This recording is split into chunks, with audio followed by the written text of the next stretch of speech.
Model activity task पर्यावरण और भूगोल का आज हम लोग समाधान करेंगे। देखिए दिए गए विकल्पों में से सही उत्तर चुनिए। 1 गुने 3 3 नंबर का है, ये देखिए एक एक करके करना है। सही जोड़े चुनिए। भूमध्य रेखीय तिरछी सूर्य किरण। बी नंबर है भूमध्य रेखीय क्षेत्र उच्च दबाव और ध्रुवीय क्षेत्र। सी नंबर ध्रुवीय क्षेत्र और उच्च वायु दाब। और डी नंबर है ध्रुवीय क्षेत्र उद्र धार सूर्य की किरणें। तो ये देखिए सी नंबर होगा, सी नंबर में आप लोग टिक लगा दीजिएगा। उसके बाद देखिए दिया हुआ है 2 नंबर उत्तरी अमेरिका का अलास्का है उष्ण कटिबंधीय जलवायु, लॉरेंस जलवायु, भूमध्य सागर या टुंड्रा जलवायु। तो टुंड्रा जलवायु होगा, तो टुंड्रा जलवायु में आप लोग टिक लगा दीजिएगा। उसके बाद 3 नंबर देखिए है दक्षिण अमेरिका के ला प्लांटा नदी बेसिन में स्थित विशाल घास का मैदान है।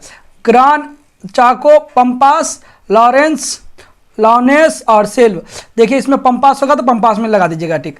उसके बाद है 2 नंबर यदि कथन सत्य है तो टी लिखे और यदि कथन असत्य है तो एफ लिखे। तो देखिए पहला नंबर समुद्री हवा रात में जमीन से समुद्र की ओर चलती है, तो ये फॉल्स है, तो एफ लिख दीजिएगा। उसके बाद है सापेक्षिक आर्द्रता और तापमान के बीच विपरीत संबंध है, टी, ये तो सही है, तो टी लिख दीजिएगा। उसके बाद देखिए अर्जेंटीना में जुलाई अगस्त में गर्मी का अनुभव होता है, ये फॉल्स है, तो एफ लिख दीजिएगा। उसके बाद देखिए निम्नलिखित प्रश्नों के उत्तर संक्षिप्त में दें। तो निम्नलिखित प्रश्नों के उत्तर संक्षिप्त में देना है, तो आप लोग इसको इस प्रकार लिखिएगा। देखिए पहला है सभी प्रकार के बादल वर्षा क्यों नहीं कराती, तो ये 2 नंबर का है, तो आप लोग को 2 नंबर के लिए इस प्रकार लिखना होगा। देखिए मैंने लिख दिया है बादल तब बनते हैं जब वायुमंडल में जलवाष्प, धूलकण के कण आदि संघनित होकर जल के कणों का निर्माण करते हैं। यदि बादल में स्थित जल कण का व्यास 2 मिलीमीटर से अधिक ना हो तो बादल बनने पर भी जल का कण वर्षा के रूप में नहीं गिर सकता। जलवाष्प पूरी तरह से संघनित नहीं हो सकता। तब कि वातावरण में सापेक्षिक आर्द्रता 100% ना हो तो कोई मामले भले ही बादल छाए हो उस तरह बादल नहीं होता। वायुमंडल में बिखरे बादलों में पानी के कण आसानी से एक दूसरे के साथ संघनित नहीं हो सकते। नतीजतन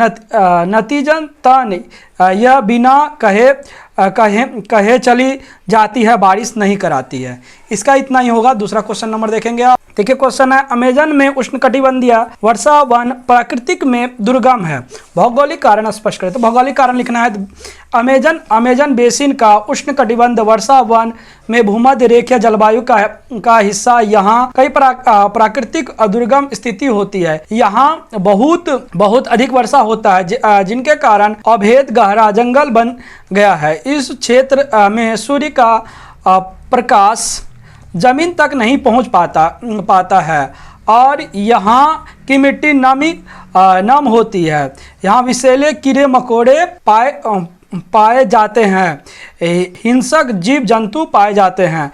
इसके अलावा यहाँ पूरा वर्षा होती ही है। क्वेश्चन की स्थलाकृति वर्षा की उत्पत्ति का वर्णन एक उपयुक्त रेखा चित्र की सहायता से कीजिए। देखिए रेखा चित्र की सहायता से करना है, तो आप लोग इसको इस प्रकार कर दीजिएगा कि समुद्र से आने वाली जलवाष्प युक्त आर्द्र हवाओं के प्रवाह मार्ग में जब कोई पर्वत या ऊंची भूमि स्थित होती है तो ये हवाएं यहाँ ऊपर की ओर उठ जाती है। उर्ध्वगामी ये हवाएं ऊपर जाकर क्रमशः प्रसारित और ठंडा होने लगती है। अधिक ऊंचाई पर यहाँ हवाएं संपृष्ट होकर घनीभूत हो जाती है एवं वर्षा करती है।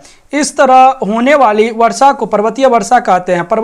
पर्वत के जिस ढाल से वायु ऊपर उठती वहाँ काफी वर्षा कराती है, उस ढाल को सम्मुख ढाल कहते हैं। फिर यही वायु जिस ढाल से घनी भवन प्रक्रिया से नीचे की ओर उतरती है और जहाँ बहुत कम वर्षा होता है उस ढाल को विमुख ढाल कहते हैं। सम्मुख ढाल पर जब काफ़ी वर्षा कर वायु विमुख ढाल से उतरती है तब वायु में जलवाष्प के घन बहुत कम मात्रा में रहते हैं, साथ ही वायु स्पंद हो जाती है। इन 2 कारणों से पर्वतीय में विमुख ढाल पर वर्षा बहुत कम होता है।